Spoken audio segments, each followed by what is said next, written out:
What is up, my friends? You're all very welcome along to an early stream tonight. We thought we'd let you enjoy the Champions League later on in peace, so we will get to it early today. We will have a news video coming out later on tonight as well, so do keep an eye out for that one. Should come out sometime after 10 o'clock, not sure exactly what time. And I agree with everybody in the chat. I'd love to learn those dance moves from the intro, but I don't think I'd be quite able to pull it off like Nulon and the cartoon Craig can, so probably best to leave it there. I hope you're all having a lovely day. I really appreciate you giving up your time to come and have a chat with me. It has been quite an interesting day with regards to newspaper inches around Liverpool's summer transfer business. So we're going to go through that. We're going to say thank you to John Achterberg as well for 15-year service at the football club. We're going to talk about the possibility of some big names coming in. And of course, everything else that you guys would expect over the next, I think 90 minutes or so is probably right. Mark, how are we, sir? Welcome in. Thank you for gifting a membership. You're very kind indeed. So there's a new account that I've noticed in the chat. And he's so much fun. Where Snoopoo. Dude, Snoopo, or whatever your name is, however I pronounce it. I've been watching your comments, mate, and they've really made me smile. Really fun. Today's Minutos. I love it. Well in, mate. Welcome. So, loads for us to get through. And look, before anybody wants to come and have a pop at me, I'm not saying that I'm signing all these people, but there have been articles written today that suggest, amazingly, that Liverpool are interested in Barella again to replace Thiago, that Liverpool are interested in Koopmeiners from Atalanta, which is no real surprise. Liverpool have been linked with Kvaratskhelia, which I'm as shocked as everybody else that that's doing the rounds. And a couple of others as well. That centre-back, Pacho. We're going to talk about him today as well. We've been linked with a move for him, amazingly, with a loan back to Frankfurt, which doesn't make any sense to me. But look, we'll do what we always do. We'll go through the stories one by one. We'll try and figure out if we believe anything about them or if they belong on a certain island. If Nunez doesn't improve next season, do we sell him in 2025? Yes, I would say that's more than fair. I told you guys yesterday, and maybe not, some of you obviously weren't here, I was sitting on the fence about Darwin for the last week or so. I really wasn't sure which way to look at it. So I started listening to other people's opinions and reading how other people are looking at the situation. And I do feel it's fair for one more year. I think we owe it to him, ourselves, and the money spent to give him another chance to have a really productive season, to put to bed those misses and, you know, get firing. Because if you start finding the back of the net, it could be incredible what Darwin's capable of. So yes, I think one more season certainly more than fair. But we do have to supplement. We have to make sure that we produce goals right across the front line nonetheless. Craig, learn the dance for the start of the live shows. On that, Dave, on that, the Dublin show is going to be cancelled. The Dublin show is going to be cancelled over the next 24 hours. It hasn't sold. No interest. People have no interest in coming along to it. And we want to make sure that we give people who have bought the tickets time to get a refund and sort everything out. It is what it is. You know, it's a real kick in the nuts. It's a real ego slap. It's a real reminder. It's a humbling. But it is what it is. You know, you don't try, you don't get. You don't reach, you don't fail. So, unfortunately, Dublin show is going to be cancelled. So, if you've got tickets to that, you will be getting a refund. Belfast, that will be going ahead 100%. But look, being honest about it, whether it's the weekend, whether it's no interest in the channel, it just isn't selling. And there's way too much money involved in it to let that go on any further. So, unfortunately, friends, it is what it is. But Belfast will be going ahead as scheduled. I fully agree, Craig. One more year with Nunez, said Harry James. If we don't improve, why give him that? I will give him till January. I mean, I can understand January as well, Ian, to be honest with you, bro. It is what it is, you know. If he doesn't show signs of improvement, yeah, maybe January. You know, I'm not against that either. But I do think with a new coach coming in, a slight change of system perhaps, I think it's worth giving him another go. Because if we can tie it all together, if Darwin Nunez can live up to the talent that he has, you know, we all know what we have on our hands, what he'd be capable of if he was able to put it all together. Darwin has the potential, said Matt Midge. Some good news. Carter Pinnington has signed his first professional contract with Liverpool, said LFC Shankly. Brilliant. Genuinely is a lovely day when you see these youngsters signing their first pro deals. You know, who knows what the future has in store for them. But I love seeing the happiness on their face, you know, when they signed that first professional contract. So congratulations. What do you think about Kvaratskhelia for Mo Salah? I think it's fair. We're going to talk about Kvaratskhelia over the course of the show, don't worry. But I want to go through them, I guess, in the order that I've got my bits of news sorted out here. So bear with me 1 second. I'll read a few more comments and then we'll get stuck into the transfer gossip. Don't worry, Craig, about the Dublin live show, mate. Look how far you've come, and we all know you'll never give up. Thank you, George. I guess it kind of stings a little bit, George, because Dublin's where I'm from, you know. Dublin's where I grew up. But it is what it is, you know. I'm an open book. I've always said this. I'm not afraid to fail. I would regret it more if we didn't give it a try. But if there's no interest there, my man, it is what it is, you know. All I can say is we'll keep doing what we're doing, and maybe in the future things will change. But right now, you know, it isn't there, so I got to be honest about these things. We're still going to go ahead with all the other shows that we have planned. Belfast is doing really well, which is really surprising, right? Because Dublin, not really. Belfast, doing well. And Liverpool and Cardiff, we're going to announce those shows and their ticket details in the future. And sure, we'll see what happens. Right, anyway, let me get stuck into today's stories. And the first one, I think, is probably the most realistic of all of them. And this comes in from the Daily Mirror. And the Daily Mirror say that Arne Slot has identified £50 million rated Atalanta midfielder Teun Koopmeiners as his first signing once he is confirmed as Liverpool's replacement for Jurgen Klopp. So I want to know your thoughts about that. You know, we've been linked to Koopmeiners before Arne Slot was announced as the manager. We were linked with him back when Jurgen was in charge. Well, Jurgen still is in charge, but we were linked with him when we thought Jurgen was taking care of transfers. The only question I have is the valuation. You know, I've seen bits and pieces of Koopmeiners. Obviously, I've seen him play against Liverpool. But I want to know, is he worth £50 million? Or is that number, in your opinion, a little bit high? So do let me know in the chat. We did polls yesterday around different types of midfielders and that. But I want to just get your thoughts on this one. Would you be happy if Liverpool put forth a £50 million offer to Atalanta for Teun Koopmeiners? Is there many Liverpool fans over there, Craig? Kyle, yes. And look, mate, full disclosure, Redmen TV sold out that venue. Redmen TV came in and sold out the Dublin venue, which was why the promoter thought, let's go do the Dublin venue. But whether it be wrong timing, a lack of interest in us, it just didn't sell. So, I don't know. All I can do is, you know, give you the facts of what happened and be honest about it. Right. Koopmeiners' age. Good question, Sonder. Good question. Koopmeiners' age. I don't know off the top of my head. I'm sure somebody in the chat will fill us in. Did I say 15 or 50? I said 50. Amel, or 50. Or sorry, it's Amel. Yes, I wasn't sure if it was Amel or Armel. It's Amel. He's more of a Maka type than a DM. Well, look, we're not presenting him as anything other than a midfielder for this debate. He's 26. 26, that's okay. I think 26 is acceptable. Because the way we're looking at this, right, we're going to be talking about Nico Barella in a minute. And the idea behind the Barella link is that apparently Liverpool has identified him as the Thiago Alcantara replacement in the squad. Now again, take this with a massive pinch of salt.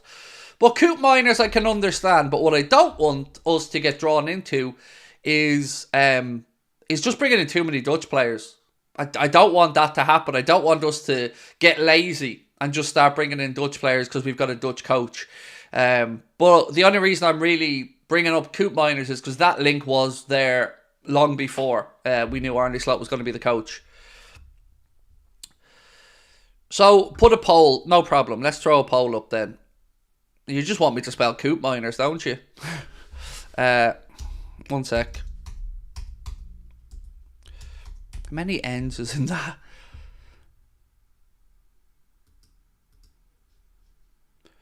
Koopmeiners, there we go.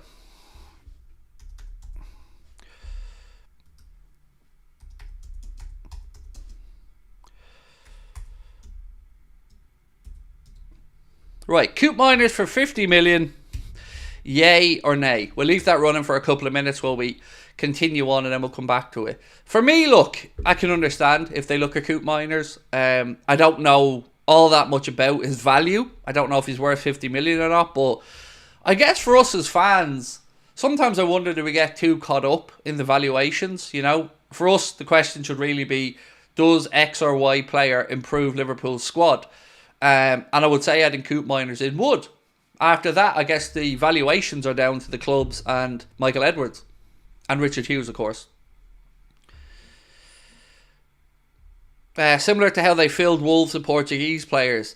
Yes, well, there is a big Portuguese contingent there. And also, you know, Jorge Mendes as well has been an influence on what's gone on at Wolves.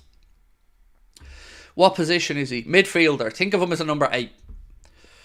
Any news on Hanko or Gertrude? Yes, we'll move on to it, Lewis. We've just got to go through one story at a time, mate. But don't worry, we'll go through it. I've got a long list today of stories to go through. But we're just starting out with Koopmeiners.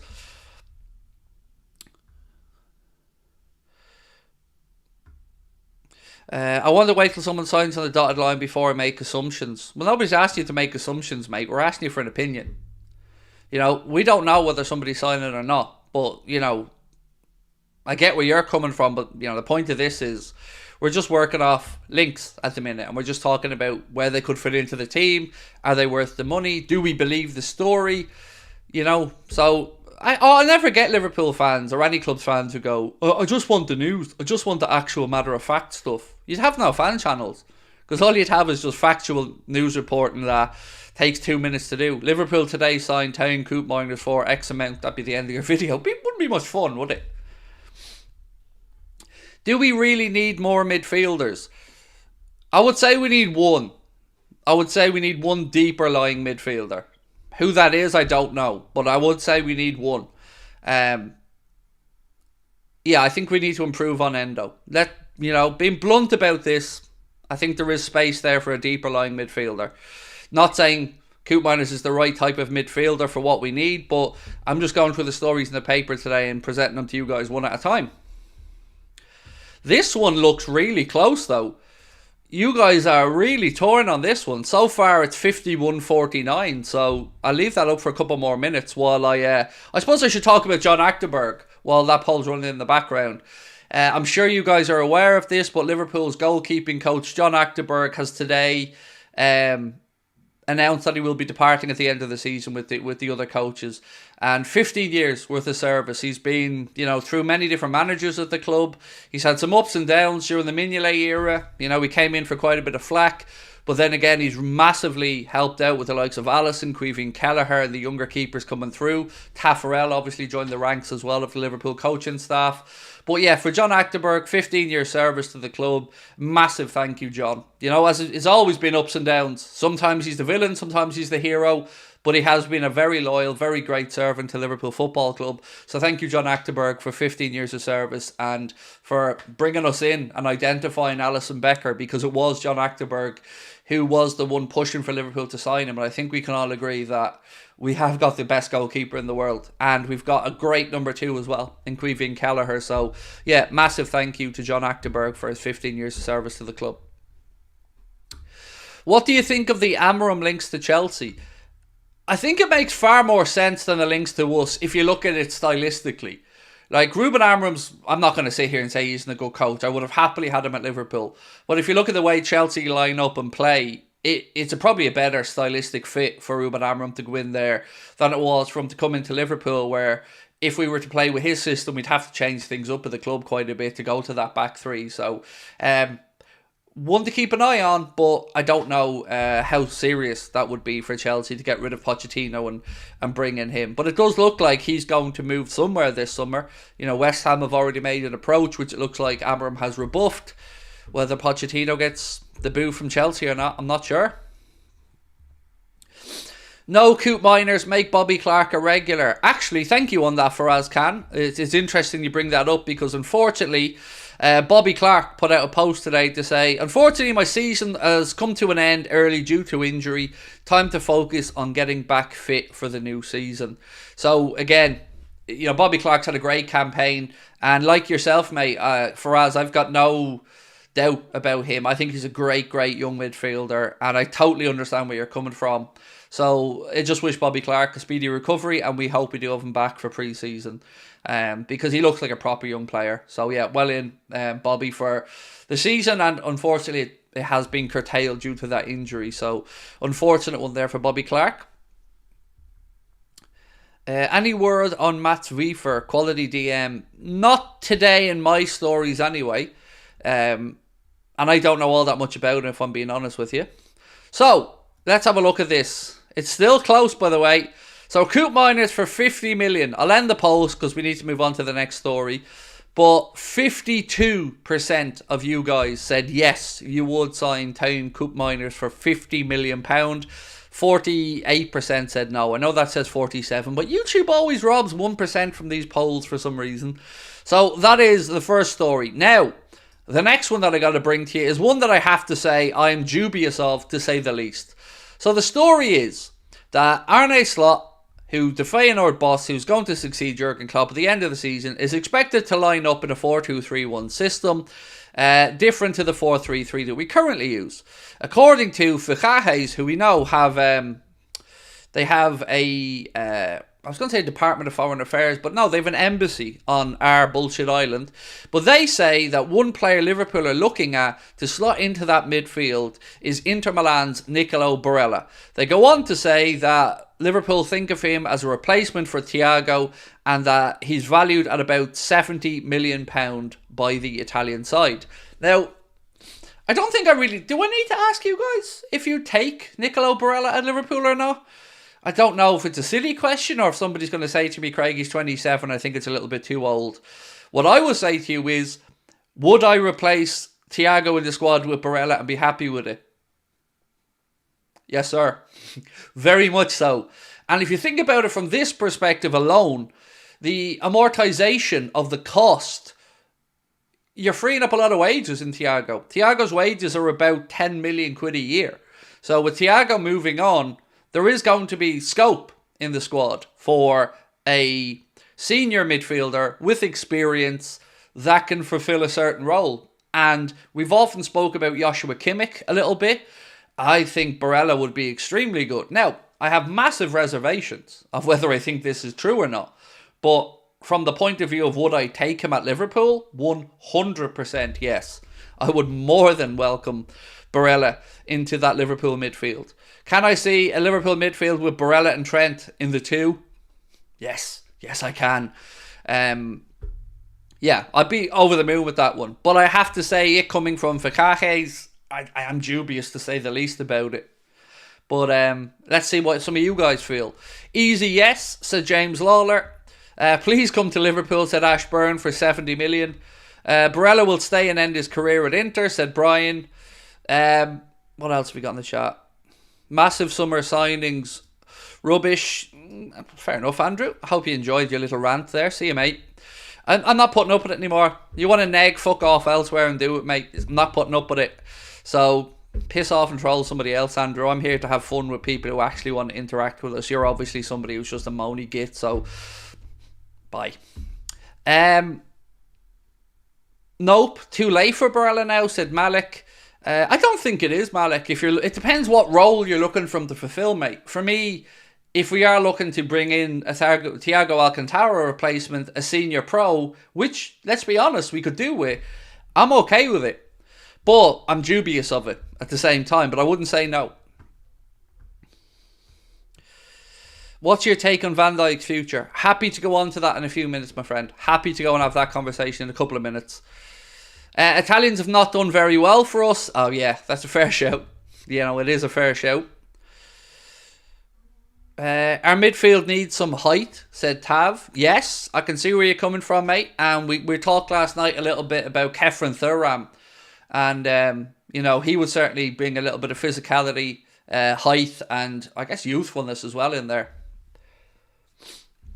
No Barella, said Giant Gifts. I would absolutely take Barella, said Harry James. Incredible. Ray said much love. Right back at you, Ray. Right back at you, my friend. Who sits because of Barella? Endo would be my guess.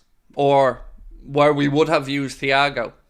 So sometimes when I look at these things, I understand people going 27. Totally get where you're coming from on that.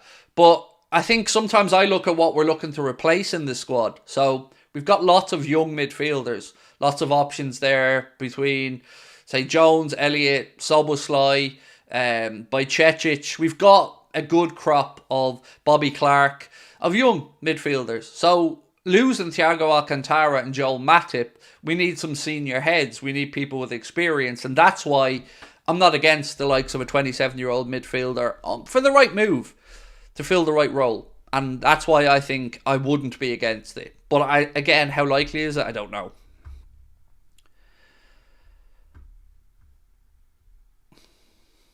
Again, so some people get really stuck up on what I say. Barella is an 8, Barella isn't a 6. Barella will be one of a 2 if he comes to Liverpool. You can argue with me over the semantics of it as much as you want.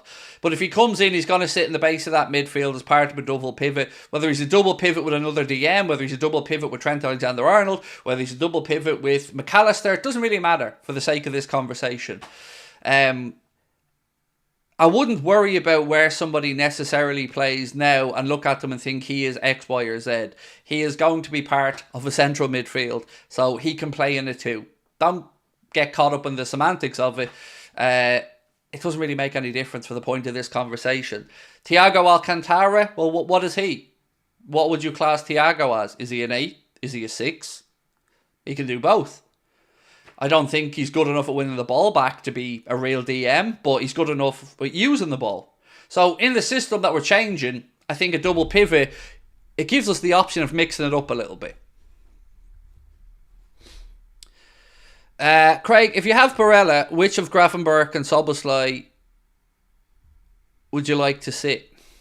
It's a difficult one. It's a difficult one because we've also got to think of the 3, right? So you'd have to have a number 10 in this system.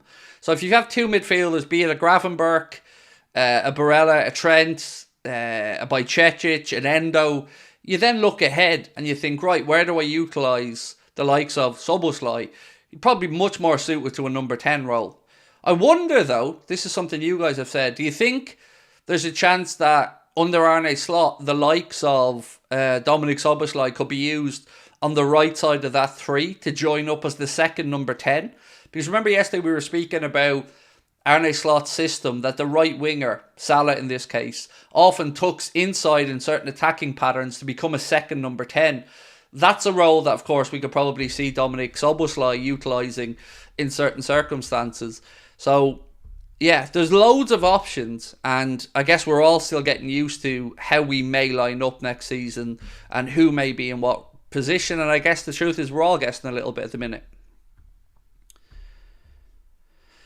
Thiago's a sick note, missing an action. Oh, Ian, it's been such a horrible last year for Thiago. Like 10 million quid in the bin for the club, and yeah, it's not been the end we'd hoped for. And same for Joel. I feel really bad for how Joel Matip's Liverpool career is ending, because I think we'll all agree he's been a great servant to the club. You know, when fit and available, he's steady as she goes, more than dependable.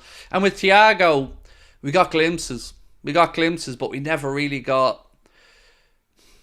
got the best of him. I think that's fair to say. Salah can't be replaced. Who can get 40 goals a season? I'm sick to death of this conversation, Roy. And I think you're looking at it all wrong, to be honest with you, mate. Liverpool don't need to bring in a wide player who's going to score 40 plus goals in a season, because it shouldn't be on one person to score 40 plus goals in a season. So the way I look at it, Roy, is that Liverpool need to bring in somebody who will chip in, who will do their share, but we also need more from our other forwards, right? We need Darwin to add 10 more onto what he's doing. We need Lucho to add 7 or 8 more into what he's doing. So I think if you're looking at the Salah conversation as we need a like for like, you're never going to be happy, because we won't do it. It's not possible. Salah's a unicorn in that regard.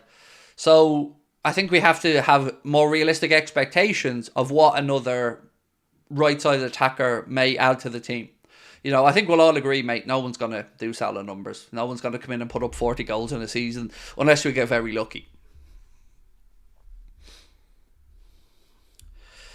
Uh, Salah fanboys will never get it. They will. They'll get it when he goes somewhere else and doesn't do anywhere near the same numbers that he was doing at Liverpool. And then they'll finally realise, like many other fans of players who like to belittle Liverpool, that sometimes Liverpool actually does play quite a big part in somebody doing well, because they set the system up to get the best out of the person. And what gets me about Salah FC is we're all able to give Salah the praise that he deserves. Nobody ever questions that. But we're also realistic in looking at the fact that, you know, he isn't the same dude anymore. You know, I just get sick of people having cheap digs at Liverpool. You know, like Liverpool owe Salah something. I don't think we do. They've been great for each other. Salah and his brand have been increased massively, and Liverpool have absolutely benefited from Mo as well. But anybody who thinks that it's a one-sided relationship, I think they're just unfair. We need Ansu Fati. He'll do well, said Samuel. Samuel Bullhurt. What a name, mate. Bullhurt. I hope that's not your real name, if you don't mind me saying, because that'd be a difficult one to go through life. What's your name? Craig. Craig what? Craig Bullhurt. Huh? But either way, Samuel, it is lovely to have you with us, mate. And thank you. Do you know what? I haven't kept really track of Ansu Fati, bro, so I don't really know.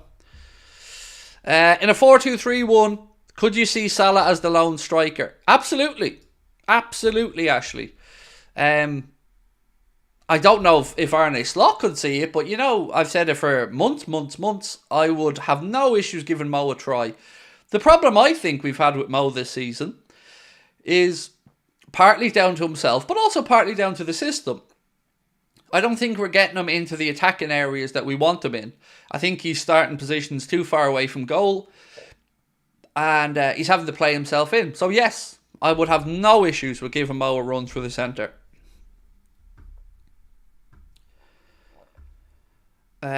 Who's the striker I would bring in? It's a good question.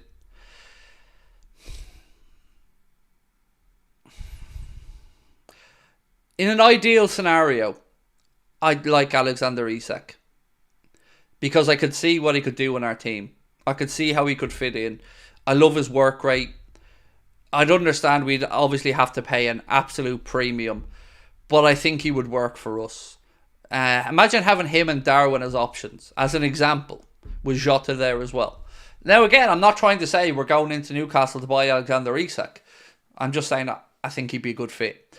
I don't really think Ivan Toney would be as good a fit, and I've never been convinced on Victor Osimhen that he's going to be prolific. That Napoli team worries me, because they've had 1 year of success and then they've fallen off. And they're what, 9th? 8th, 9th, something like that in Serie A this season. So I'm a bit concerned about that. And I guess on that, it's a good segue into talking about Kvaratskhelia, who today has been linked with a move to Liverpool, and I just don't believe it.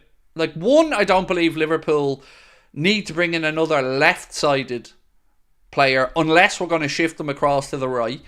You know, we've seen with Mane do the opposite, come into Liverpool as a right winger, get shifted over to the left-hand side when Mo came in, and that worked out pretty well for everybody. Mane was brilliant on the left, and Salah obviously was brilliant on the right. So with Kvaratskhelia, I'm just not convinced. I just amn't. And there's no way to me that the underlying numbers will justify a 120 million euro player. I just don't see it. Has he got talent? Of course. But is he worth the money that's been spoken about? No, I don't think so.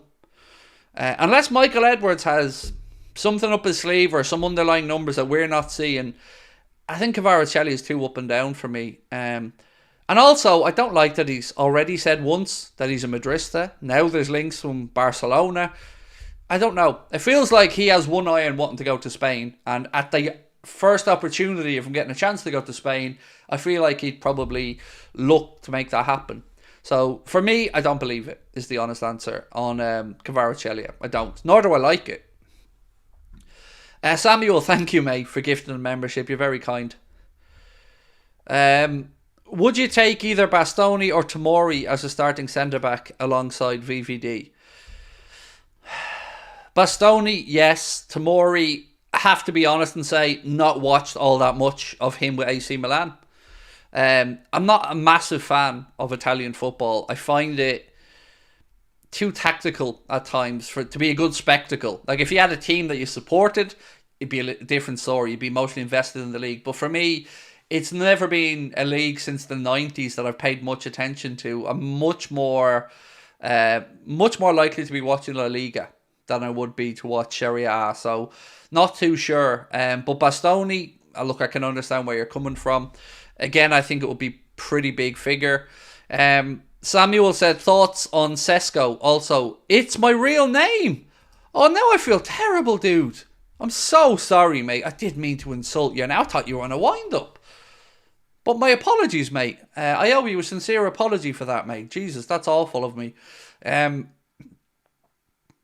play.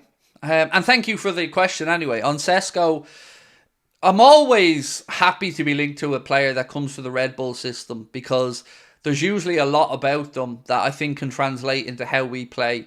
And Benjamin Sesko, the last I'd seen was a realistic link to Manchester United. But I'd have no issues. He was on the score sheet in the victory over Dortmund the other day, that 4-1 victory, if my memory's right. I think Openda scored the first, and I'm sure Sesko was in there with the second or third. So, yeah, always been a player that is expected to make the transition to a top team. So I could understand a link to Sesko, and I'd have no issues with it if it was the case. Pranav, how are you, my friend? So, we don't need a number 8, got plenty of them. A proper DM should be the priority. Spending 70 million on Barella, whom I rate very highly, would mean half our transfer budget probably gone. So this is where we need to start talking about the accountancy and how these things are spread across the length of contract. So I get what you're talking about 70 million for Barella, but again, you're probably best speaking to a football finance expert about this, but when we free up the wages from Thiago Alcantara, that is a significant outlay every season. So the outlay there for Thiago Alcantara each season is, what was the cost of his transfer? It was 5 million up front with 5 million a year for 4 years plus his wages. So on our books, Thiago Alcantara is amortised at about £15 million a season across his contract. So if Barella came in, let's say, on a 4-year deal costing £150,000 a week, let's say, that's $7.5 million across each season for his wages, plus what are we talking, 70 million, so let's call that 60 for argument's sake to make it more easy maths, 50 million a season. You're talking, what did I say there, 7.5, 50, 22.5 million amortised across that player for 4 years of his contract. So it's only about 7 million up on what we're spending on Thiago Alcantara on the books. So it is possible without really impacting the transfer fee. As fans, when we think about transfers, we only really focus on the big number, the transfer fee, but we need to think about how the bookkeeping side of that is spread around. So I think it is possible without making a huge dent.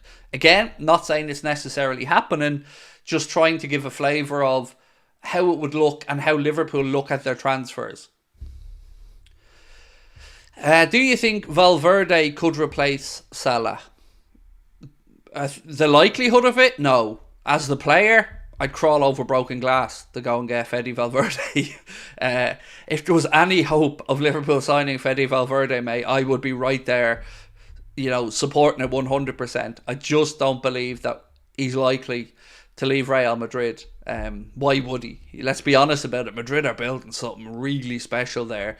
If you have Bellingham, Vinny Jr., probably Mbappe coming in, Rodrigo there, Endrick coming in from Palmeiras, probably the left back coming in from Bayern, Alphonso Davies as well. It's pretty impressive. So I don't think Fede Valverde is going to be in any rush to get out of there unless he's been kicked out the door. Varela is 5'10", 22-year-old DM from Porto. Barella is 26, attacking midfield from Inter. Houlden is 6'2", 24-year-old DM from Sporting. I think we need a DM. Who would you pick? Well, we were linked to Houlden recently, but I don't know if that was just because of the links around Ruben Amorim coming in, and I don't know if that interest was only there because of Amorim or if the links were only there because the media were just making, connecting the dots. Barella, that interest has been there. I remember speaking about him last year, if I'm not mistaken. So I have to say again, don't really know too much about Barella or Houlden because I wouldn't be somebody who'd overly watch Portuguese football either. Barella, I'd like for the Thiago replacement. As I said, if you want to bring in that senior midfielder there to, maybe even play 35 games a year. If it could be feasible, I'd bring him in. With a holding midfielder, I get where you're coming from. My initial thoughts are, 23, 24 sounds about the right age to bring somebody in to compete for the DM position. I guess a lot might come down to how Arne Slot looks at Stefan Bajcetic, whether he thinks it's feasible for him to be a 6, an 8, what his fitness is like, how he rates him. So I think you're right though, mate. 23, 24 feels about right for whatever DM we may look at. Even maybe possibly a little bit younger for the right person.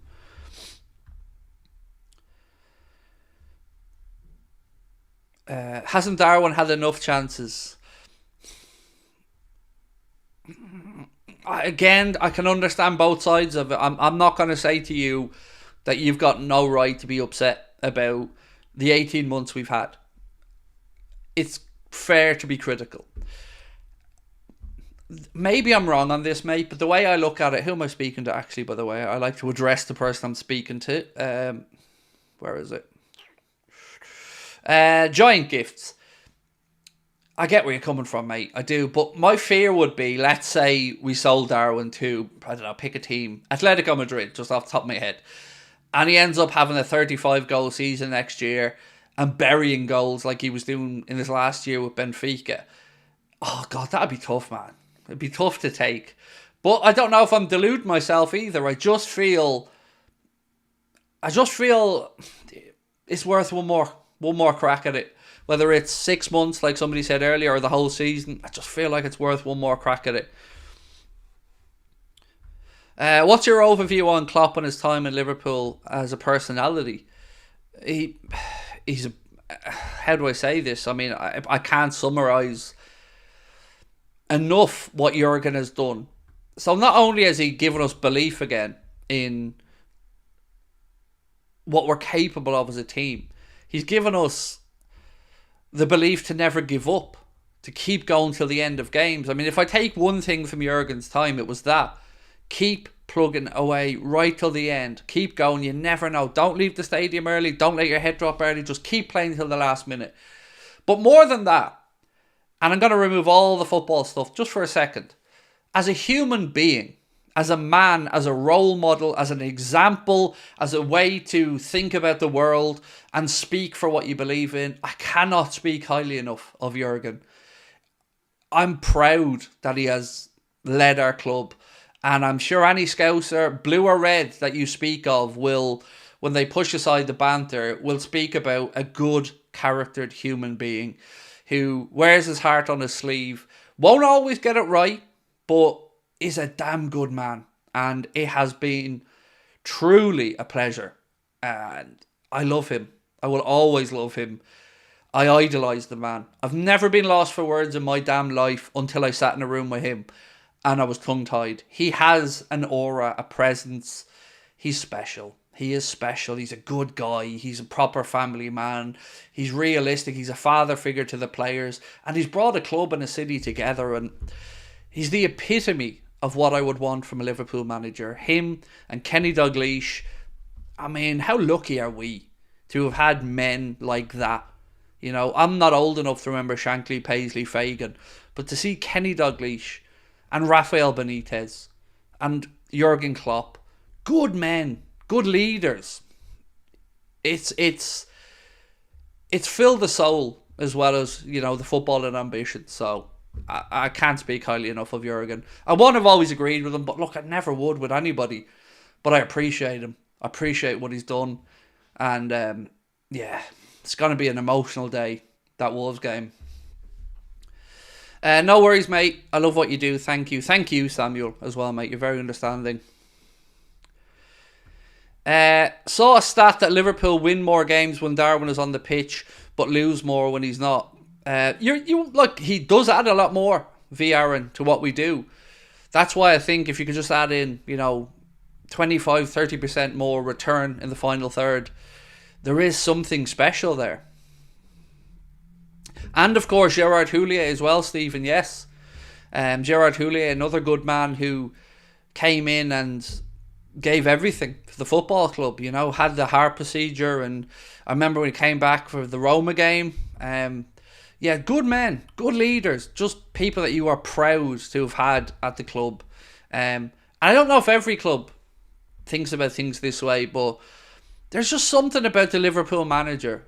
It's more than just the coaching job. It takes a special person. That's why when I was speaking about the players that have been linked to Liverpool, or the coaches that have been linked to Liverpool, some of them I just couldn't see as being the leader of Liverpool Football Club. Whatever we think about Roy Hodgson, who's a good footballing man, he just wasn't a good fit for Liverpool. He just isn't the guy. Good footballing man, honest, decent enough fella, but just not a good fit. Liam D, thank you, mate, for your super sticker. Appreciate you. Right, more news to go through anyway. Sorry. I was getting a little bit sidetracked there. What's this one? So Wesley Sneijder has warned, I guess warned is probably a strong word, has raised a possibility that he would say to Arne Slot not to sign too many Dutch players for the upcoming season. And I kind of agree with him. It makes me nervous when managers look to the league or country they're from initially on signings. If I was a United fan, alarm bells would have started ringing when Ten Lasso start doing that. So I agree with Wesley Sneijder on this. One or two, no problem, but don't go over the top.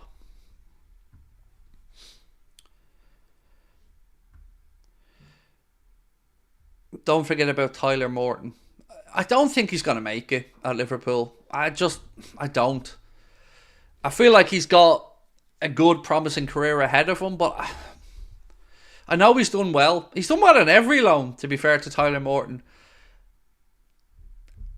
I just don't know if I see it, But again, we might get a look at him again in pre-season. It looks like one person who is going to be probably moved on, based off the newspaper inches over the last few days, is Fabio Carvalho. We thought initially if Ruben Amorim was coming in that there was a great chance Carvalho gets a chance to go out there and prove himself, but it doesn't look like he's going to get that chance now, based off what I'm reading over the past couple of days. So Liverpool's wage bill apparently comes in at about £2.67 million per week, putting us fifth behind United, who have a wage bill of 3.8, Manchester City have a wage bill of 3.7, Arsenal have a wage bill of 3.3, Chelsea's wage bill just under 3, and then Liverpool coming in on 5th place on this list. That our Discord sent Andy, so thank you for that, Andy. And thank you for Mark for sending that on as well. What would an old 4-4-2 look like in this Liverpool team? I don't know, mate. Probably something like Diaz left, Salah right, a defensive midfielder, let's say Endo, with probably McAllister, and then the two, I would imagine you go big and little, so probably Jota and Darwin. Nomad said, I don't like Carvalho being overlooked. I think he'd do well under Slot. Just where would he play though? I guess that's the question. Like, if we're going to play with one number 10, that would likely be Szoboszlai or Elliott. Maybe you could make an argument for Gakpo if he's not utilised in a wide position. Carvalho could, I guess, be somewhat a variation on the left of a 3 in the attacking positions, but I don't know. He's it's a weird one. It's a weird one because when we signed him, I just didn't see where the plan was there. It kind of went Like, we brought him in on thinking, cool, Jurgen must have a plan here. Like Carvalho was a player, sensible bit of business. But it just never worked. Or it never looked like we had a plan of what we were going to do with him.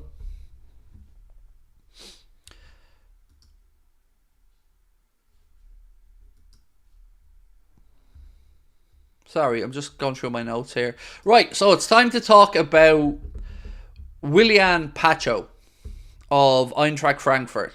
So Bild in Germany came up with a story today that said Liverpool could formally make a move for Willian Pacho of Eintracht Frankfurt.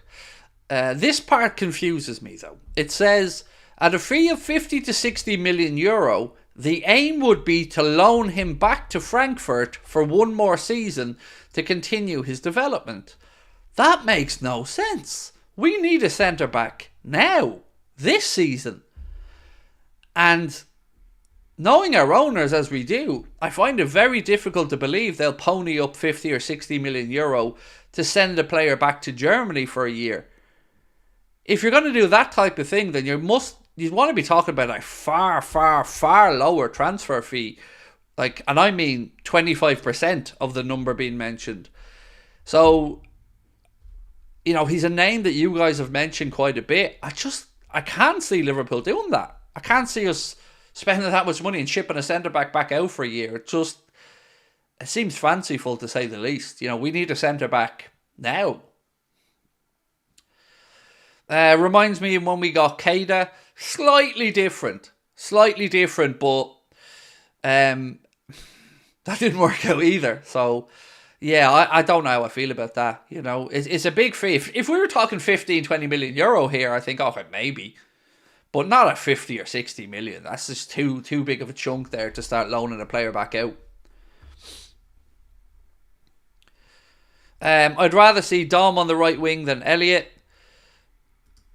So I wasn't talking about Elliott on the right wing. I was talking about Elliott in the number 10 position behind the striker.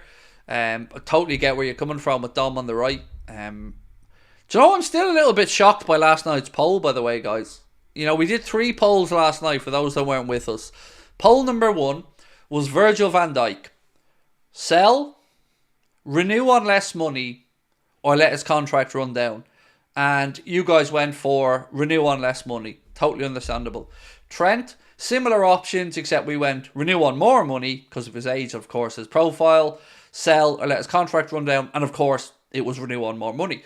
Salah, it was the same options as Verge. Renew on less money, sell or let contract run down. And it was like 65%, I think, said sell. I'm still a bit shocked about that. You know, I know Salah's a tricky subject to talk about because, you know, people get hot-headed at either end of it. I would have genuinely thought if Salah would renew on less money, I would have thought more people would have been open to the idea of giving him that 1-year extension on less money. I don't think he'd be open to less money. But if you gave me the option of giving him 1 more year on less money, I think I could understand the risk because you then find out if it is fatigue or the injury or father time that's catching up with him. It gives you more of an opportunity to think, okay, does he have another couple of years left or, you know, is he going in the wrong direction? So I was pretty surprised at that one, to be honest with you, because my vote probably would have went for a new deal for 1 year on less money if he was open to it.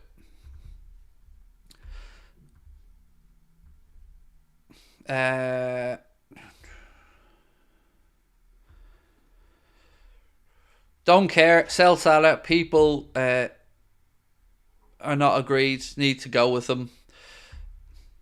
Look, it's a tough one because at one point, you want to be respectful, but you can't be delusional either. So again, like I said earlier on, I get everyone's opinion on it. I still say if an offer of £100 million was put down on the table, I'd take it. But with the kind of murmurings coming out that he doesn't fancy a move to Saudi and that Saudi are only going to come forward if Salah shows an indication that he wants to go there, and reports that Salah feels like he wants a couple more years in Europe, I don't know what the options are. You know, if Salah, let's say, decides that he does want to move to Saudi Arabia. Yeah. Too early in his career. He's too much still to achieve. Then the options are see who comes in Europe with an offer. And there probably isn't going to be many that will put up the type of money that Liverpool will be interested in. Or then you're at a situation where you renew or let him run it down. So, genuinely confused as to what's going to happen here.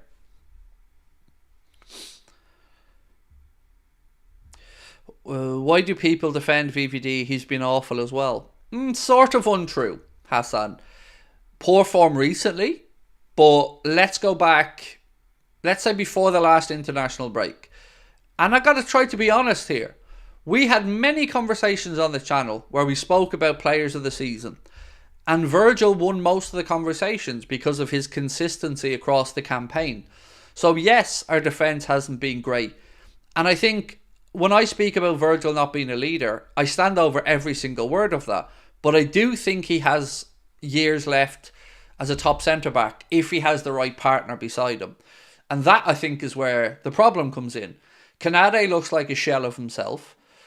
Kwanzaa is still 21 years of age and developing as a centre-back. Matip is moving on. So I think we need to get the right partner for Virgil. And I think we'll see that steady as she goes, good solid centre-back again.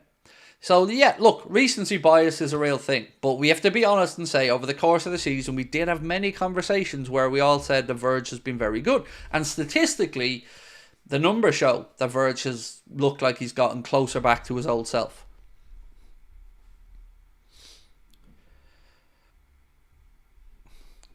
Jota would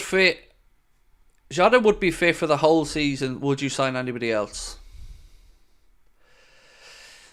Not centrally, no. No matter what happens, I think we need another wide player.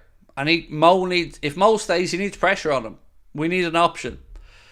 I think we need to sign a wide player regardless. If you promised me Jota be fit for a whole season, I probably wouldn't bring in another centre forward because between him and Darwin, I think we'd cover it.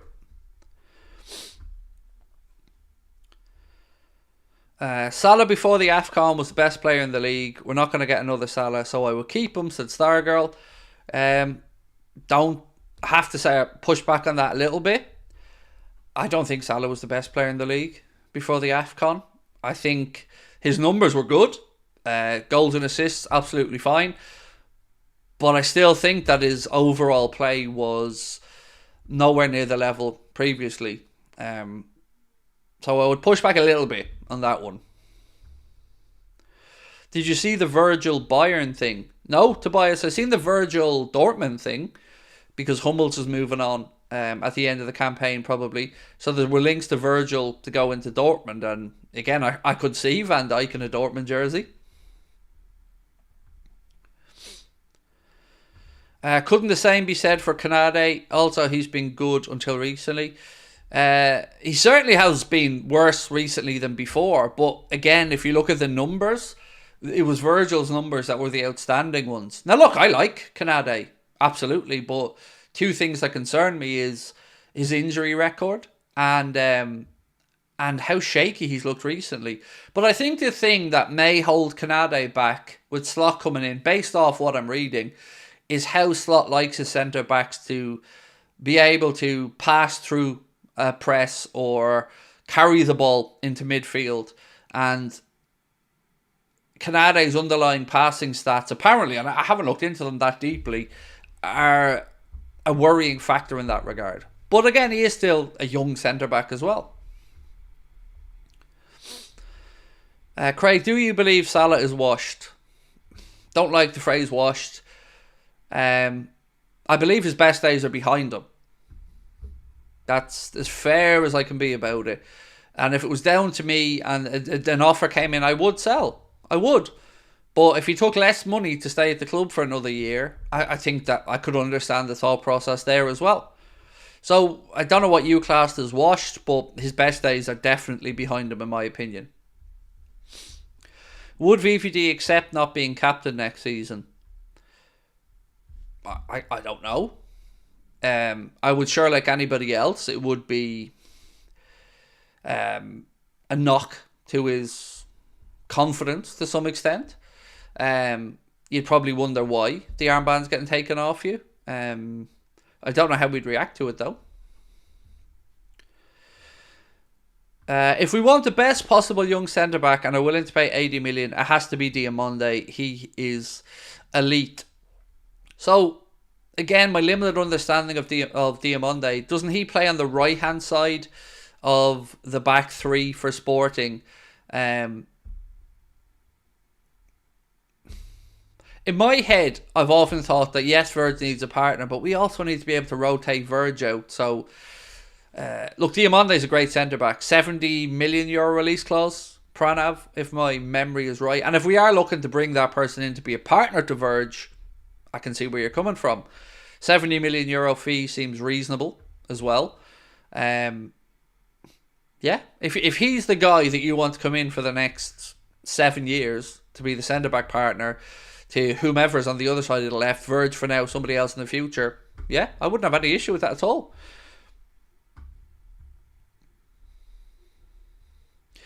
Big Man said, Canare isn't the top passer, but I believe he carries the ball well up the pitch.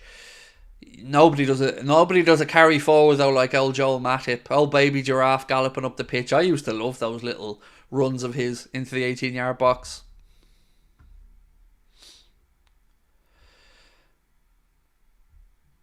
When he led us to our only trophy this season, he wasn't such a bad captain, right? He's just not a good captain. I don't understand why you don't just understand that you're not going to change my mind on that. Virgil being a good player, it's not up for debate. I just don't think he's a good captain. And you're saying when he led us to that one trophy, he wasn't so bad, right? What leading did he do? Truly, a genuine question. What leading did he do? He played.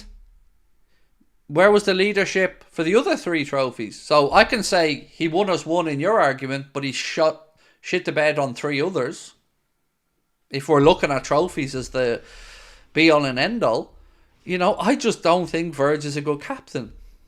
That's my own opinion of it. I'm not saying mine's right and yours is wrong. I just think he's not a leader. I don't like his form of leadership. I think you need to lead by action, and I don't see it with him.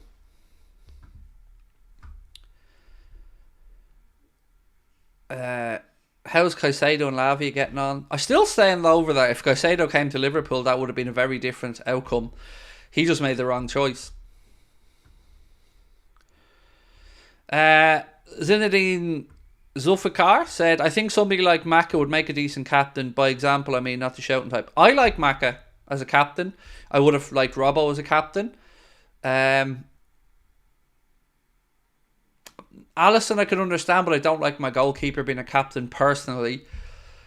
Centre back or central midfielders, probably the best areas of the pitch for captaincy for me. And look, it's about what inspires you. For instance, I know Verge's leadership wouldn't inspire me on a personal level, but I know Jordan Henderson's type of leadership would have. Steven Gerrard's type of leadership would have. But that's just what works for me. Other players can be motivated by different things, so maybe Verge is able to motivate those other players. Maybe football has changed and moved on. I like a shouty, lead by example, grab the game by the scruff of the neck type captain.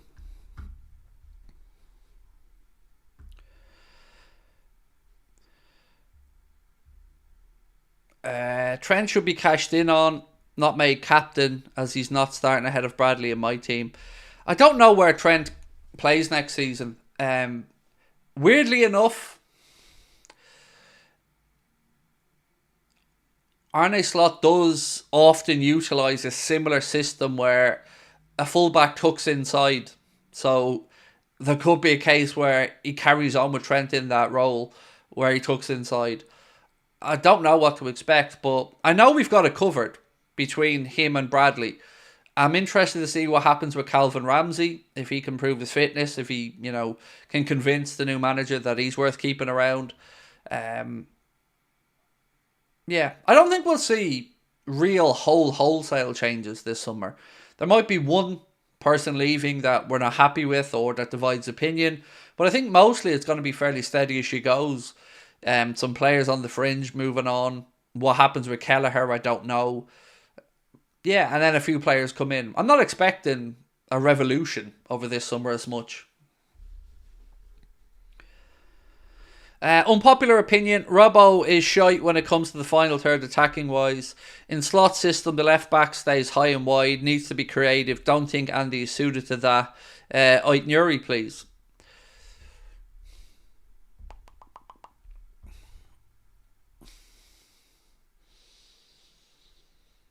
There's two ways to talk about the Robertson situation. One is, as you said, stylistically, and if he's going to deliver. And secondly, we can't ignore his age. You know, we do have to look at his age profile. And this is where, to me, the Kostas Tsimikas situation comes into it. So I think definitely I would be keeping Andy Robertson around, but I would prefer to sell Kostas and bring somebody else in, because I don't think Kostas is ever going to be good enough. There are occasions where he does okay, but ultimately, really lovely fella. Obviously enjoys being at the club. Have nothing but good things to say about what I've heard about him as a person and when he meets fans and all that stuff. But I don't rate him. I don't. He's too rash for me on occasion. He gets caught out of position too much on occasion. He jumps in too quickly. He can have a great delivery though. I would like to keep Robbo, sell Kostas and bring in somebody else. Craig, does FSG's ownership divide Liverpool fans? I guess we can find out. Let me just ask a simple question to people. Do you like FSG? And we'll see what the poll says.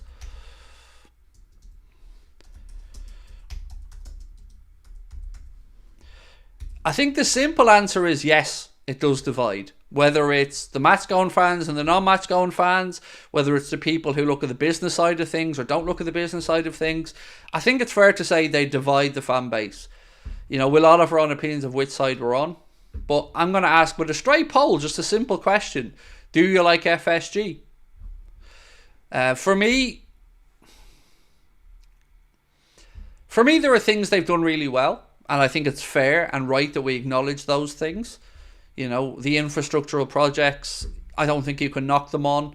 I always have a gripe with the backing of the manager and transfer funds. I don't think they're good enough on that.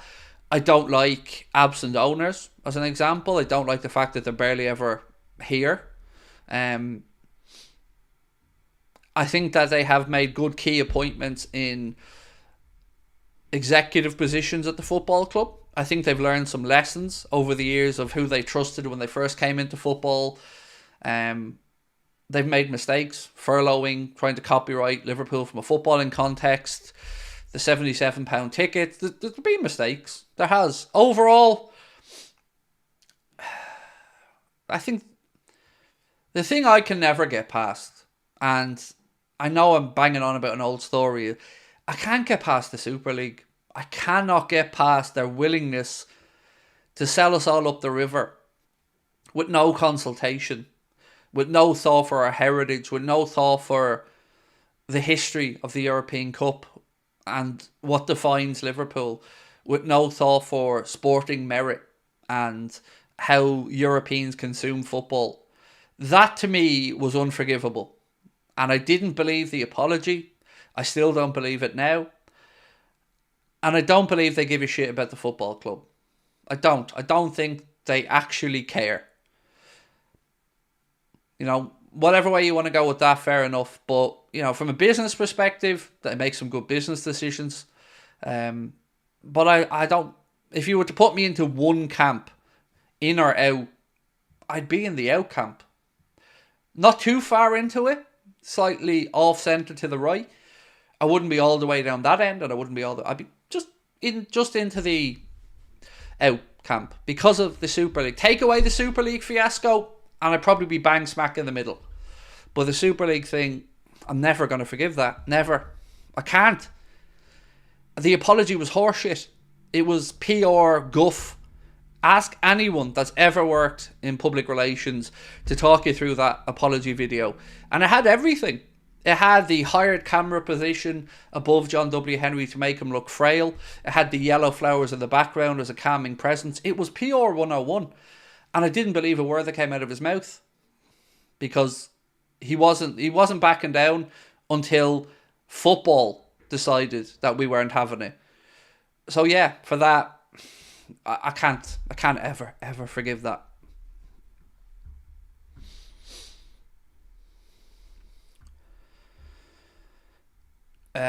Sorry to hear the Dublin show is cancelled, but hopefully you get to Cork. So we're going to have a bit of a change of angle in how we do these moving forward. So Belfast, Cardiff, Dublin, we're going to carry on. Or sorry, Belfast, Cardiff, Liverpool, we're going to carry on doing what we're doing.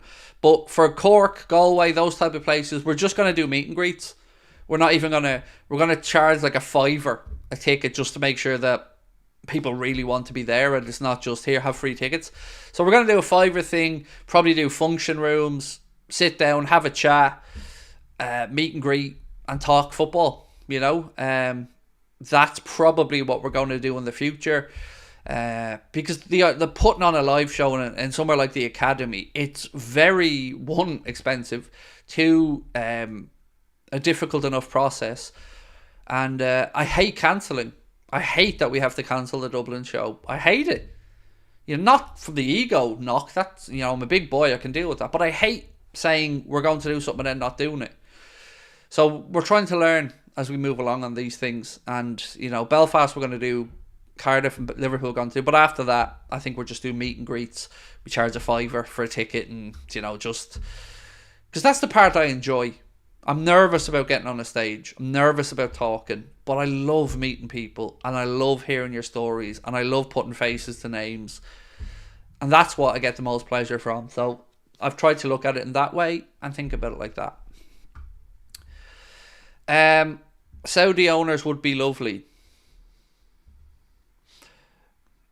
My position on state ownership hasn't changed.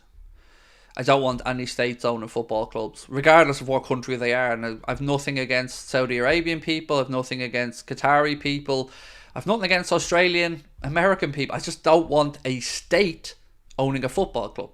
I don't mind any private business entities buying a football club. I just don't like states owning football clubs. It doesn't sit well with me. The whole of the Premier League could be sold up to Swanee, as NBC have budded they want $2 billion worth because they're trying to get Premier League to play in America. Yeah, did you see that story yesterday? It was on... I heard about it on Sky Sports back pages. They were talking about NBC wanting some Premier League games brought over to the States. Let me say this very, very, very clearly. Fuck off. It's an English league. It stays in England. And greed isn't going to win in this one. I don't care. Football fans won't put up with it. It's nonsense. It's an English league. The games are played in England. Tough shit. That's it. That is it. And football fans won't move on this. They can try it, but they'll get the same response the Super League got. Football fans will not put up with it. It is not going to happen. It is not palatable. It is greed. Plain and simple. So this is why I keep saying remove the power from the broadcasters. Because the broadcasters don't give a shit. They don't give a shit when they're screwing over fans, changing games last minute and ruining their travel plans. They don't give a shit when they're putting up TV prices. They don't give a shit when they're ramming the likes of Mike Dean down our throats. So the broadcasters can go and do one. Genuinely.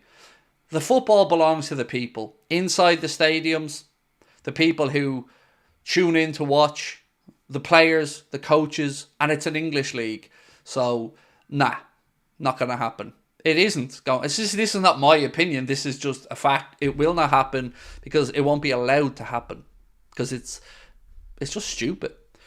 And if the broadcasters want to start throwing their weight around, then fair enough. Premier League need to do the right thing here and keep their rights internally and build that app and sell a streaming service for all the games and remove the broadcasters.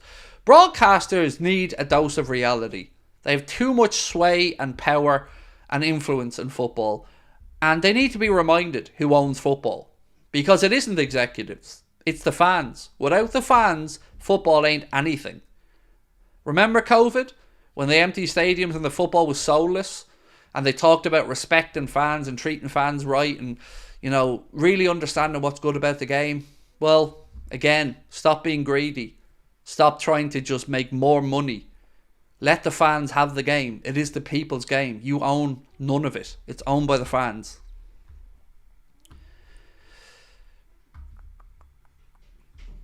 There will be a revolt if they let some games go abroad. It's just stupidity. Stupidity. They've got the Club World Cup that's increased, that FIFA have got, that will see clubs playing the 32-team tournament, and that will be in whatever part of the world they deem it to be in. But I'm sorry, you're not getting Premier League games played outside of England. That's just stupid.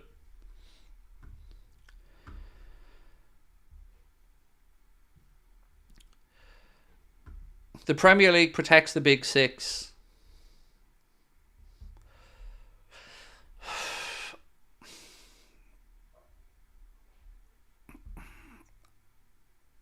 Do they? Do they though? I don't. So let me just say this to you, right? If you think the Premier League protect the Big Six, where's the protection when they get to the semi-finals of a Champions League? Where's the protection of giving them a week off like they've done in the Netherlands, La Liga? I think in Germany, occasionally. I don't think they do. I think they protect their own interests and bigger clubs to an extent, but I don't think they roll over for the Big Six. And also, Big Sixes change, because nobody would have been talking about Spurs and Villa 10 years ago in the Big Six. So it does evolve over time, and that's due to the competitiveness of the league. So, I mean, there's some truth to what you say. Lower tier clubs will certainly say English football certainly bows down to the bigger clubs, and there's definitely something to be said about that.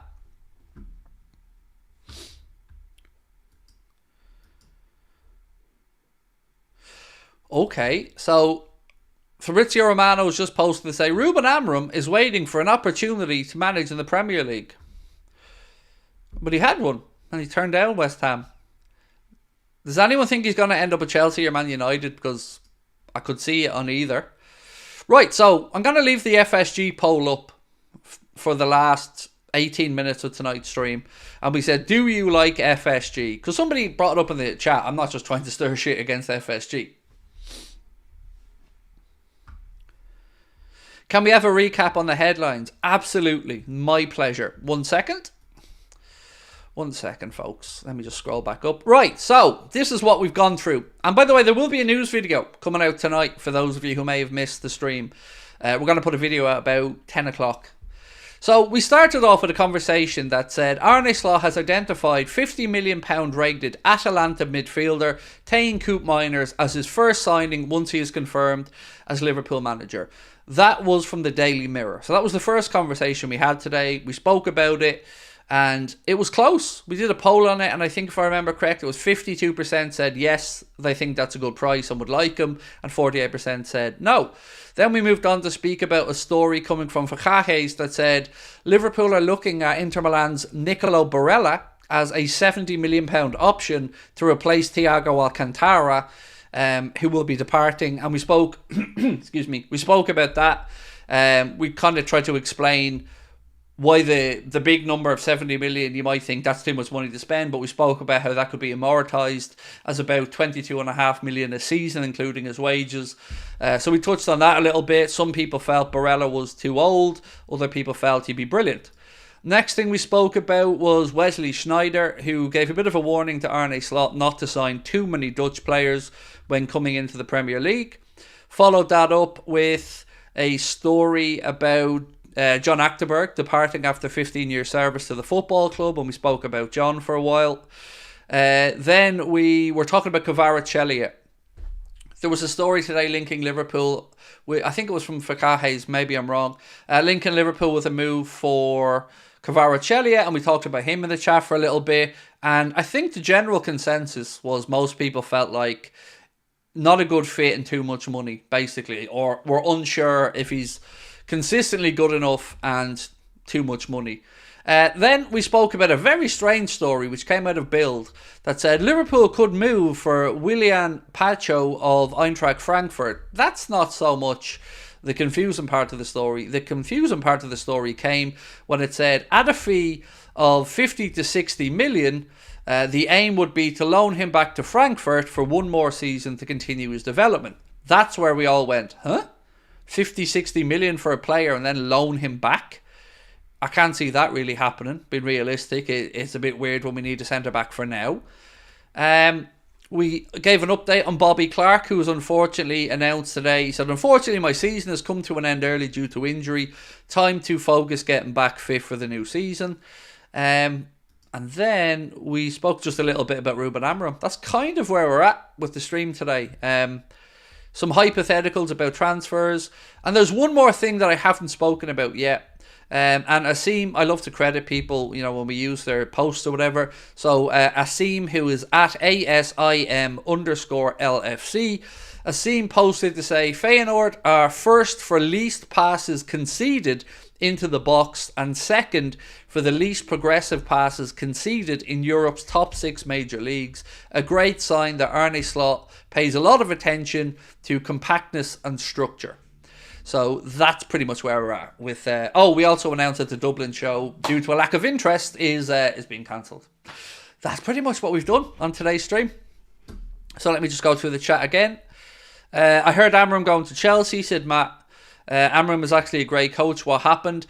So it was stylistically, Emmy. Liverpool did look at the options for manager, and I think Melissa Reddy's wrote some really good stuff on this. So if you want to, I would say look at Melissa Reddy's post things over it. She's been very good on this, and she's a great journalist in fairness. And she said that Liverpool looked at it, and yes, Amorim scored highly in a lot of the metrics, but ultimately it came down to the formation and the style of play and how his vision was for the future. It didn't align with how Liverpool were looking at it. They looked at Arne Slot, they looked at his 4-2-3-1 and 4-3-3 systems, and they just felt that it was more conducive to the style of football that Liverpool are looking to play from the underage structure all the way right through to the first team. That's pretty much it. But nobody... there's a lot of people just, again, that like to look at Liverpool, try and belittle us and say that, we were turned down by Amorim or we wouldn't pay the 10 million. Again, Melissa Reddy said that's nonsense. It was nothing to do with money.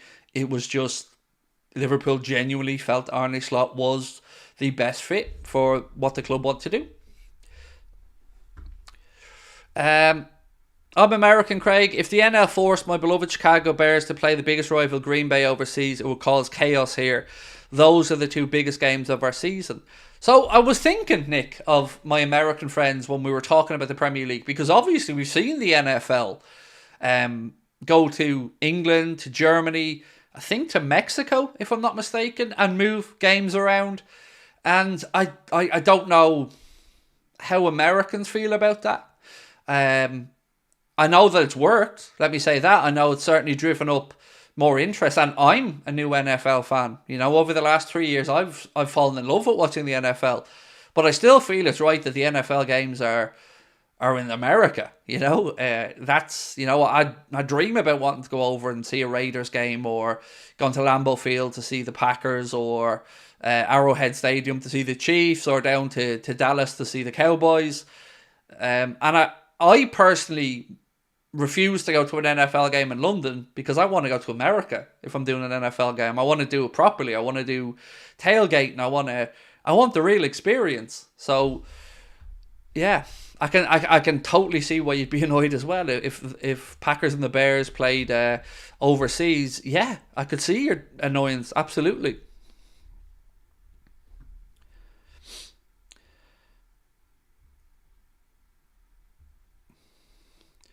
I personally dislike it, and I'd imagine many don't like it either, said Nick. As an NFL fan in America, I hate, I think you would say, when the games go overseas. What I will say is, though, it has, I think, worked for the NFL. I think the NFL have done a very good job in growing the NFL around, but I would say that one difference, obviously, between the NFL and football, our football, is the relegation, promotion, European places, and the big disadvantage of taking games away from season ticket holders or the advantage you get from playing a game at home. Go to Buffalo for the best tailgate party. I look. The Bills Mafia look great, but Buffalo's way too cold. You know what? I was seeing some of those games inside Buffalo Stadium, and I'm like, nah, that's way too cold for me. So I'm going to Vegas in October, and I'm hoping that when I'm over in Vegas, the Raiders are playing, so I can get to a Raiders game when I'm over there. Yeah, I'm really, really hyped for the idea of going to a Raiders game if they happen to be at home when I'm over there. If we sign the likes of Kvaratskhelia, Teun Koopmeiners, Nico, Barella and Willian Pacho, I'll be over the moon. I wouldn't hold my breath on some of them. Kanga, mate. For me, Koopmeiners, I'd have no issue with. Barella, again, I'd have no issue with. Pacho, I don't know much about, to be honest with you, mate. I don't see the likelihood of Liverpool spending that much money and loaning him back out. For a year, that would seem madness to me. And Kvaratskhelia, I just don't rate as much as others. Harry said, Craig, I went to Vegas earlier in April. Nice. Well in, mate. I'm not going over for anything other than a trip. I'm meeting up with Brian and his brother Vern in Vegas in October, and no shows are out planned, just straight over for a 5-day vacation pretty much. And I can't wait. I've wanted to go to Vegas since I was a teenager. I don't really care about the gambling part of it. I just want to see Vegas. You know, we're going to go to the Sphere. We've got stuff booked for that. I can't wait. Going to be great. Staying in a kick-ass hotel right in a great part of the Strip across from the Bellagio. We're staying in Paris Hotel. I can't wait. Honestly, I'm so excited about it. Is there any news on Somerville? Not today that I've seen, Toby, mate. Not today. I do believe that interest is real, but I don't know the likelihood of it. You know what I'm trying to figure out more than anything? When the damn announcement is going to be made and how it's going to be made. Because normally when you unveil a new manager like Jurgen, you bring him in, you sit him down in Kirby, Melwood at the time or whatever, or inside the stadium, and you do the announcement, you do the big unveil. It feels a bit weird if we were to do that with Jurgen already being the gaffer and departing. So we were told that the announcement should be this week by, you know, a lot of journalists, but how are we going to do it is what I'm interested in. You know, do you do something in a neutral location? Do you do just a press announcement with a little video from Arne Slot perhaps, and then do the press conference over the summertime? Yeah, I'm intrigued to see how we go about it. Rumours of Klopp becoming the sporting director at BVB. I've no idea.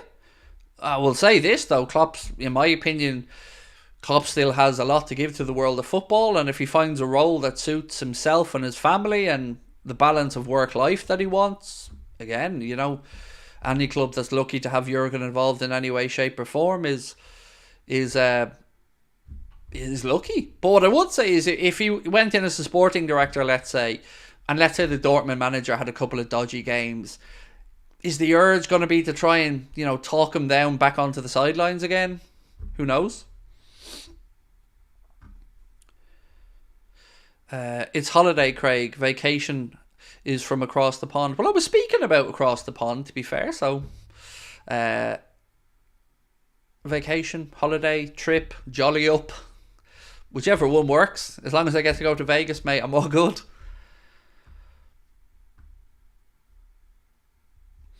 Klopp will temporarily retire. I could see him at Barcelona in 1-2 years. I might be deluded here, folks, but I don't think I can't imagine Jurgen Klopp managing Bayern Munich, Barcelona, or Real Madrid. They just, to me, never seemed like Klopp jobs. Could I see him going to Atleti? Yes, because they're just below the big ones. Could I see him going to Italy? Perhaps, if the right project unfolded. I don't know. He doesn't strike me as the type of manager who wants to go in and guarantee wins. Like Bayern, you're going to win the Bundesliga, let's be honest. Real, you're going to win the Champions League at some point probably, and you're going to win the La Liga title. But you're expected to do that. I think he likes the slight underdog twist. I think it's what motivates him. I think he has to also fit in with the culture of a club. I just always thought he was more of an athletic person if he went to Spain than a Barca or Real Madrid.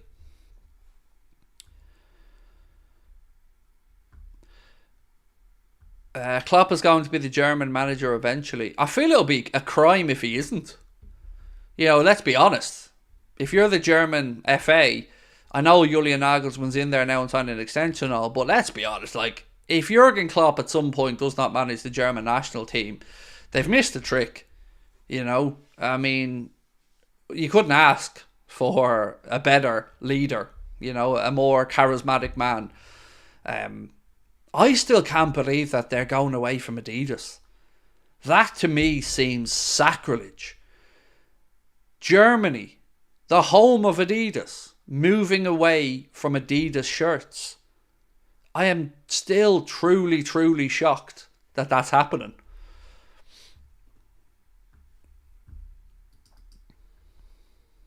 Okay, 1 second. So, Ari said, Jurgen Klopp will not return to BVB as head of football in 2025.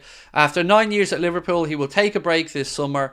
Not even the position of national team coach appealed to him. He will do nothing in the 24-25 season and will not take over any club or national team.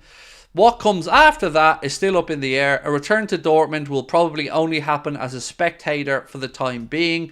That comes in from Bild. And then there's another one that said there's increasing talk around the club about bringing in former manager Jurgen Klopp as head of football in 2025. And that's from Miguel Delaney of The Independent. So, look, again, as I said, I can understand it 100%. He said, look, Jurgen's earned the right to do whatever he wants. You know, he's a footballing god to me. He's earned the right to do whatever he wants. Are they going to Nike? Yes, I believe it is Nike that they've agreed to deal with. That's going to be so weird. Like, so weird. Seeing the German national team not wearing the 3 stripes. Because when I think of Adidas, the German shirts are one of the first things that pops into my head. Although, in saying that, I'm absolutely pumped that Liverpool are going to be wearing Adidas after next season. I am... You know, a lot of people have said to me, Craig, why aren't you wearing Liverpool stuff? Watch. When we get Adidas back, you'll see me kitted out in hoodies, polo shirts, t-shirts, because I love Adidas. But I'm not a Nike person. Trainers, yeah, but I think the Nike stuff has been crap.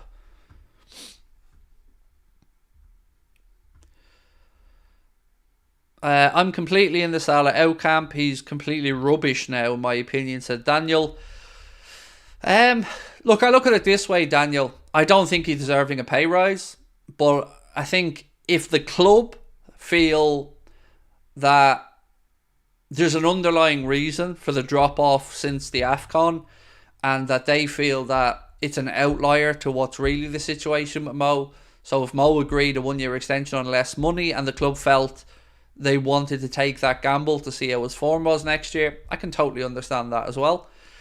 I just don't want him to go for nothing, and I don't want him to get a pay rise because, 1, the club need to bring in money, and 2, I don't think he's earned another pay rise. But if he takes less money and takes an extension, I can understand the club taking that roll of the dice as well, and it also, I guess, secures another season then if they do want to move him on if it doesn't work out next year. Howdy, Craig. You love Adidas. I'd never have known looking at you. My wife, until probably 5 years ago, when we started going out, my wife had me on her phone as Adidas boy. That's the way she had me saved in her phone book. Even back then, you know, at 19 years of age, I'm just an Adidas fanboy completely. Is the AFCON every year? No, but they are playing catch up, and I think there is an AFCON in June of 2025, if I'm not mistaken.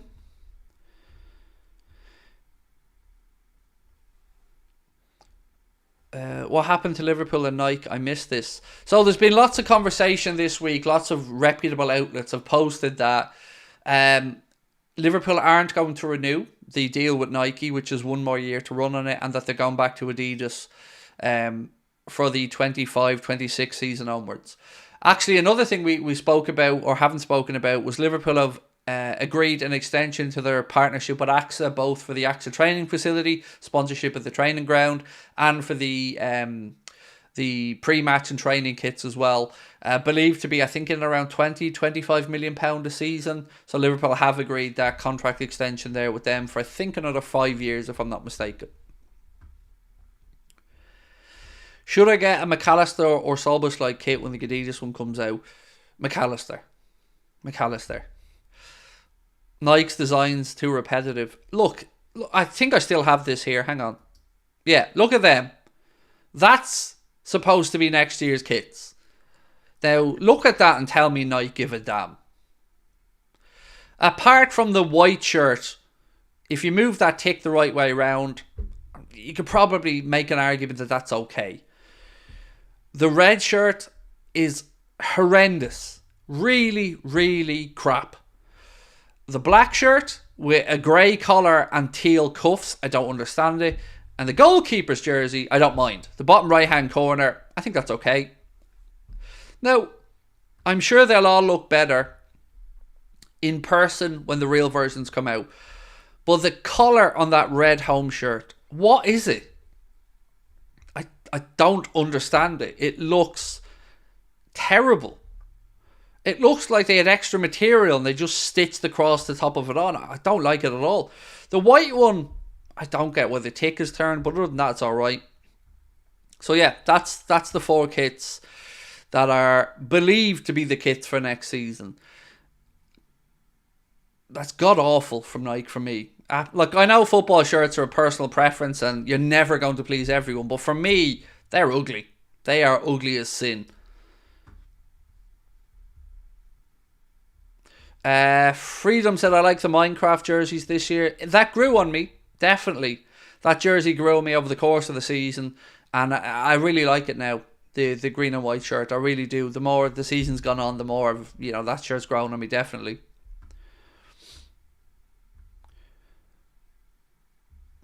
This is the first time I've seen them. So, as you've seen on that, let me just bring it up again so you can see it. See in the top corner, footyheadlines.com. They are brilliant. That website is always ahead of the curve with updated shirts for all clubs, national teams. Footy Headlines are brilliant. Definitely a website that I would say to bookmark and make sure that you keep checking in on, because they very, very rarely get things wrong. And I think they're brilliant. Great website. If you're into your footy shirts as well, you want to know what's coming down the line, I would certainly say check out Footy Headlines. Right, my friends, I'm going to go and I'm going to get ready to record a news video later on. It will come out after 10 o'clock. Enjoy the Champions League games tonight. Here's hoping that Dortmund can get the better of PSG, but let's wait and see. And again, thank you for joining us. Do hit that subscribe button. Don't forget to check out our Clips channel as well, Anfield Agenda Clips. And I will catch you, ladies and gentlemen, tomorrow, 8:30, same bat channel, same bat time. Until then,